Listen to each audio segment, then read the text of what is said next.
Good morning, I'm Remo, and this is the Daily Signal for July 17th, 2025. Breaking overnight, governments falling, planes crashing, and wars reshaping. Here are today's top 10 stories that will impact your world today.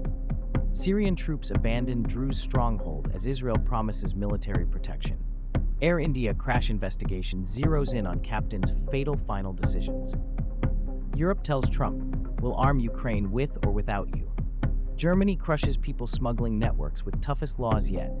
UK fast-tracks Afghan whistleblower who leaked government secrets online.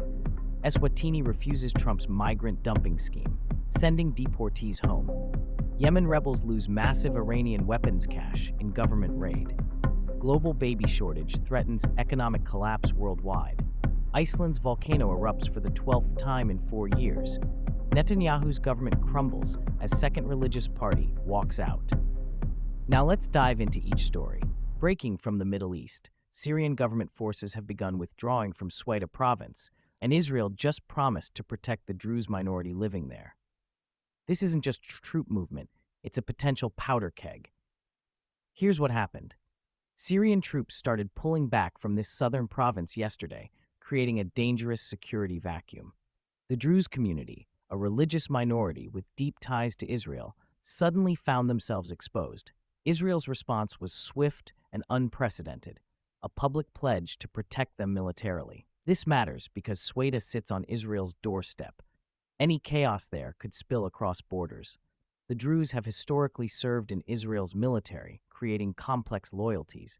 For the 140,000 Druze living in Swida, this withdrawal means uncertainty about their safety and future. The real story: this could be Israel's next military intervention. Watch this space closely. The Air India crash investigation has taken a shocking turn. According to the Wall Street Journal, investigators are now focusing intensely on the captain's actions in those final, fatal moments before impact. Early findings suggest the captain may have made critical errors or misjudgments during the emergency. Flight data recorders and cockpit voice recordings are being analyzed minute by minute. Sources close to the investigation say the captain's decisions could have been the difference between survival and disaster. This matters because pilot error remains one of aviation's biggest killers. If confirmed, this could trigger massive changes in pilot training worldwide. Airlines are already reviewing their emergency protocols.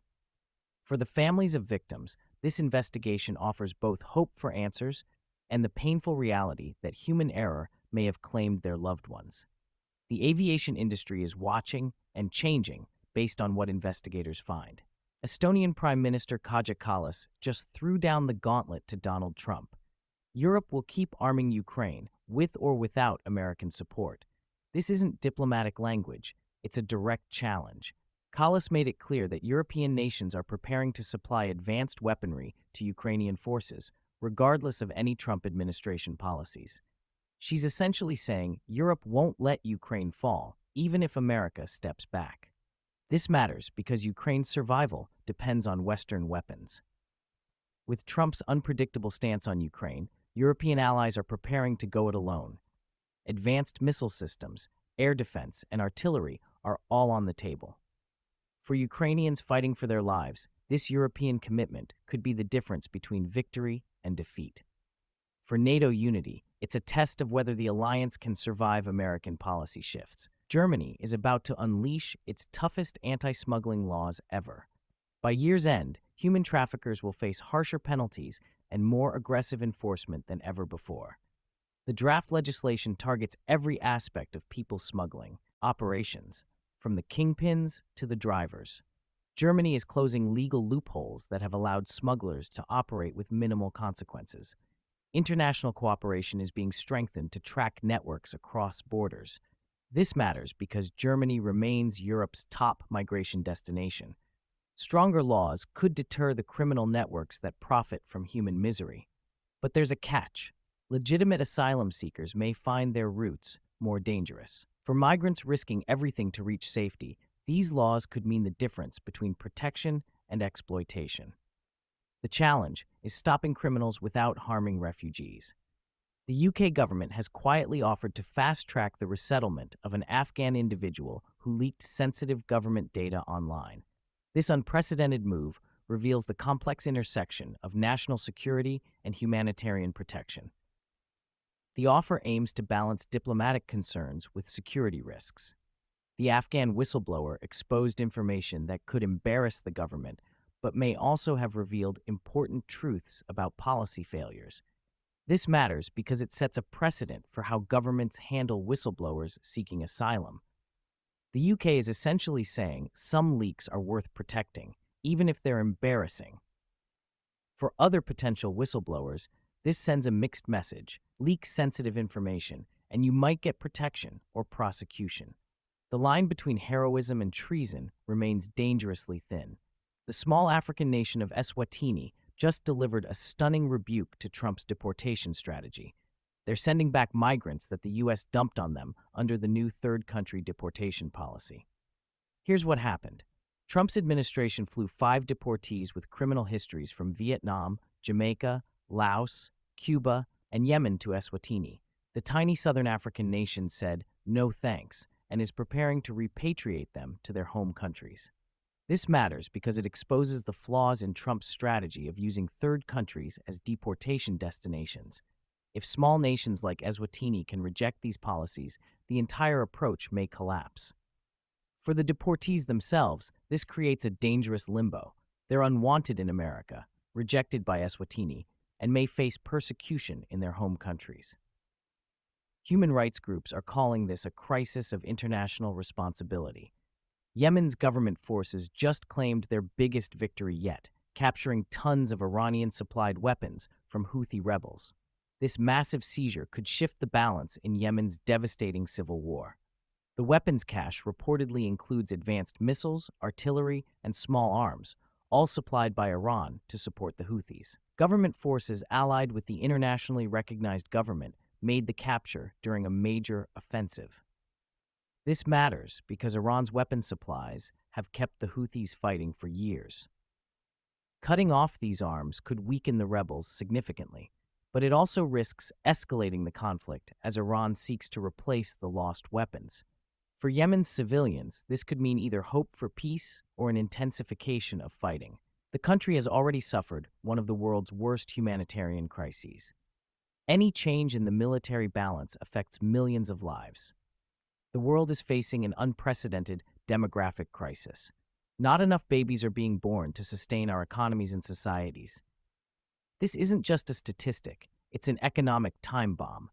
Countries worldwide are reporting declining birth rates that threaten to collapse pension systems, healthcare, and economic growth. Nations are desperately offering incentives for families to have children, but the trend continues downward.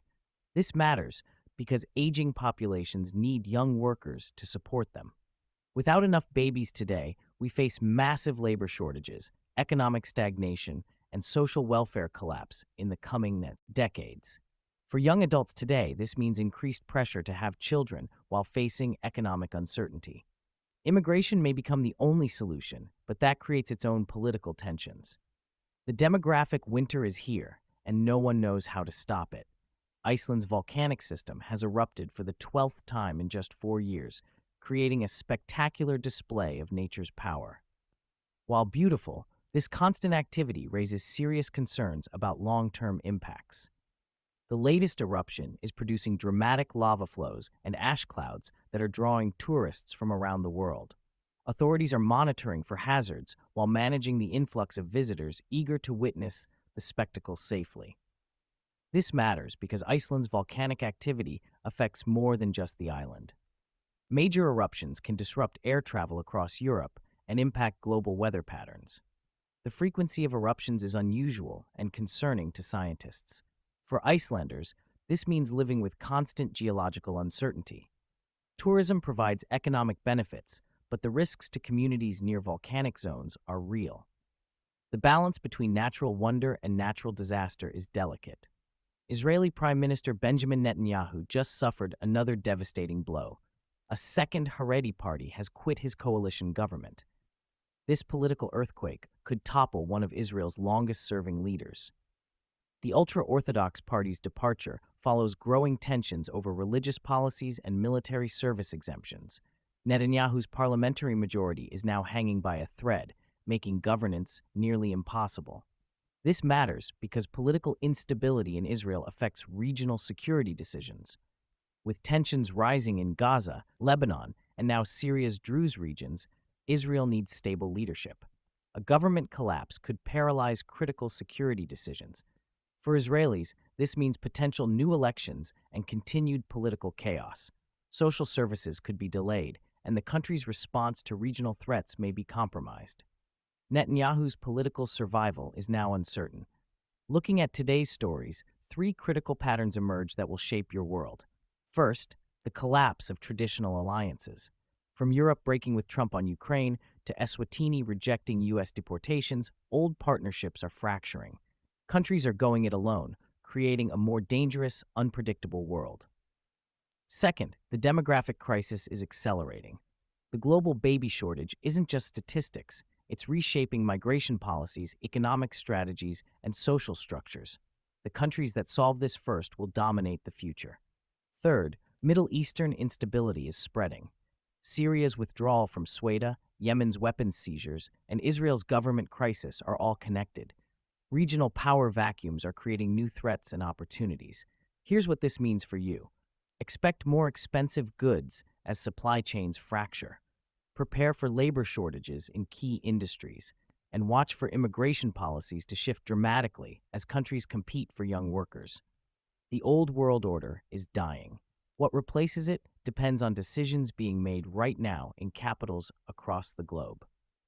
That's the Daily Signal for July 17th, 2025.